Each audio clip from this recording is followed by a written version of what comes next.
what do I mean by this? This is actually taken in Naples at Oaks Farm country store, the grocery store, is a water level by itself a number by itself doesn't mean anything. You have to put it in front of another number. And the same applies for water levels. Water levels don't mean anything unless you can translate them into formats that make sense. Ecological thresholds, operational thresholds, flow thresholds. And the example I wanted to use was big cypress. We have a number of habitat types. We have our deep water refugia flooded 10 to 12 months per year. We have our swamp apple forest flooded 8 to 10 months per year or so. Then we have the cypress. That's about 6 to 8 months per year. Tall cypress, and there's a cypress dome. We also have cypress strands in the preserve. Then we have our wet prairie, usually 4 to 6 months it's flooded per year.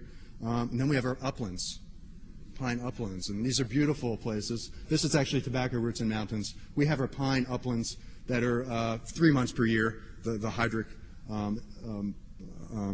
pinelands and hydric pines, and they don't get flooded every year necessarily, and some don't get flooded at all.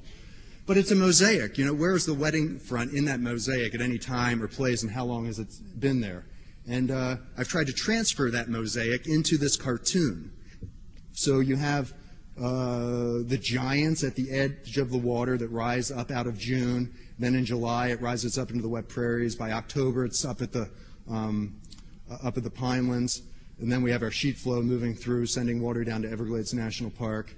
Then in November, December, it drops down. February, March, April, it's completely dry. We get a lightning fire, and it starts all over again. So the water cycle, and then translating that into this sort of graphic, where you can see the color coding represents the different ecotones, and you can see the current year, 2008. As of Sunday, we have our water wetting front up in the hydric pines, and you can compare that to previous years or the average year, and you can look at hydroperiod durations. And again, this is water depth and wetting front location, and this is water depth is in feet, and this is the 9 or 10 months when we traditionally have water at the surface.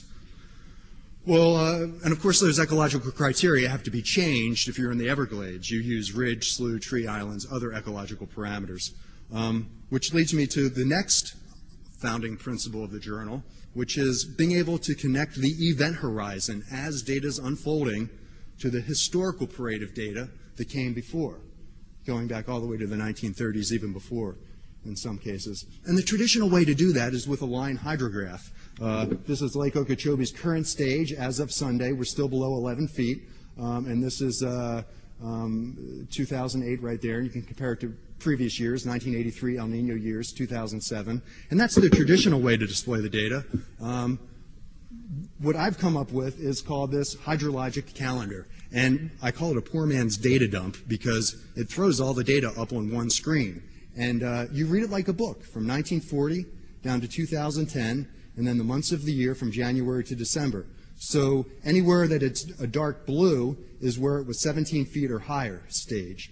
Anywhere that it's light blue or dark blue is when the littoral zone was fully flooded. Anywhere you don't see a dot at all is where it was below 11 feet.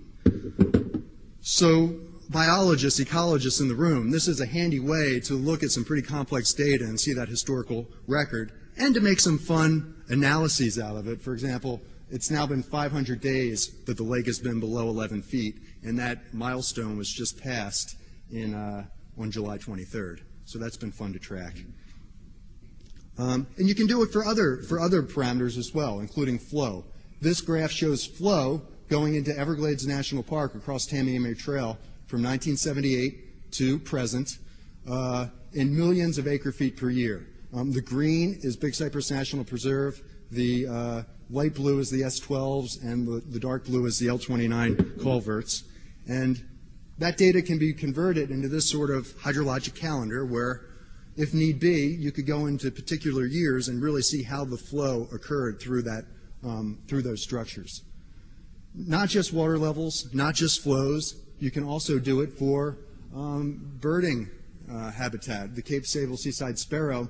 This translates the data that the Corps has on the web into this visual representation. Again, 1975 to 2010, January to December. Anywhere that it's dark blue or black is where all the nesting habitat was flooded. Anywhere there aren't any dots or the warmer color shows that there's more habitat available.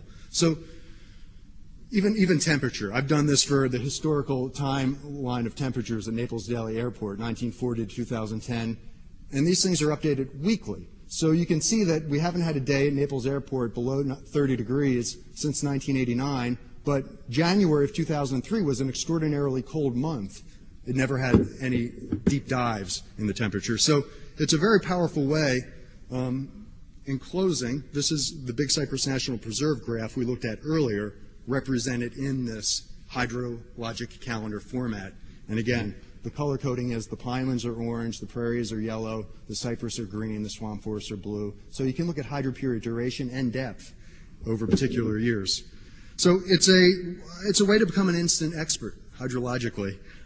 Just click into the site, and these are what I call poor man's data dumps, and translated in those numbers into informational formats, ecological thresholds that are easy to wrap one's head around and good for biologists and ecologists and hydrologists to talk together.